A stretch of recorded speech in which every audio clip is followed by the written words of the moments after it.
అందరికీ నమస్కారం. ఇప్పుడే అందిన వార్త. వైసీపీ ఎంపీ అరెస్ట్, కార్యకర్తలు పోలీసులపై దాడి. ఈ విషయాలన్నీ తెలుసుకునే ముందు వీడియోని పూర్తిగా చూడండి, అప్పుడే మీకు పూర్తిగా అర్థమవుతుంది. అదేవిధంగా చాలా మంది సబ్స్క్రైబ్ చేసుకోకుండా వీడియోని చూస్తున్నారు, దయచేసి సబ్స్క్రైబ్ చేసుకోండి. సబ్స్క్రైబ్ చేసుకోవడం వల్ల నేను చేసే ప్రతి వీడియో అప్డేట్ మీకు ముందుగానే నోటిఫికేషన్ రూపంలో వస్తుంది. అదేవిధంగా లైక్ చేయడం మర్చిపోతున్నారు, దయచేసి లైక్ చేయండి. లైక్ చేయడం వల్ల ఇటువంటి ఇంపార్టెంట్ ఇన్ఫర్మేషన్ చాలా మందికి రీచ్ చేసిన వాళ్ళు అవుతాం. ఇక లేట్ చేయకుండా వీడియోలోకి వెళ్ళిపోతాం. పుంగనూరులో టెన్షన్ వాతావరణం నెలకొంది.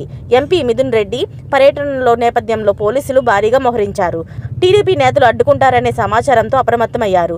మున్సిపల్ కార్యాలయంలో వైసీపీ కౌన్సిలర్తో ఎంపీ మిథున్ రెడ్డి భేటీ అయ్యారు. అయితే ఆ కార్యక్రమానికి వైసీపీ నేతలను తప్ప ఆ పార్టీ కార్యకర్తలను అనుమతించడం లేదు.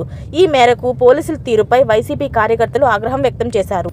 తమను సమావేశానికి వెళ్లేందుకు అనుమతించండి అంటూ డిమాండ్ చేశారు. దీంతో వైసీపీ కార్యకర్తలు అక్కడి నుంచి ఖాళీ చేయిస్తున్నారు. కాగా పుంగనూరులో ఇటీవల ఉద్రిక్త పరిస్థితులు నెలకొన్న విషయం తెలిసిందే.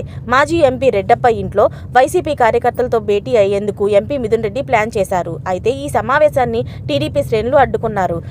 అయితే పుంగనూరు నుంచి మిథున్ రెడ్డి వెళ్లిపోవాలని డిమాండ్ చేశారు. రెడ్డప్ప ఇంటిపై రాళ్ల దాడి చేశారు.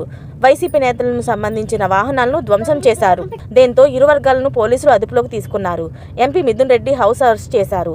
అప్పటి పరిస్థితులను దృష్టిలో ఉంచుకొని పోలీసులు తాజాగా పొంగనూరులో పటిష్ట భద్రతను ఏర్పాటు చేశారు. ప్రస్తుతం పొంగనూరు మున్సిపల్ కార్యాలయంలో మిథున్ రెడ్డి సమావేశం సాగుతుంది. ఇలాంటి లేటెస్ట్ అప్డేట్స్ అని మీరు ముందుగానే పొందాలి అనుకుంటే ఛానల్ని సబ్స్క్రైబ్ చేసుకోండి. అలాగే పక్కనే ఉన్న గంట సింబల్ని క్లిక్ చేయడం మర్చిపోకండి. Thanks for watching friends.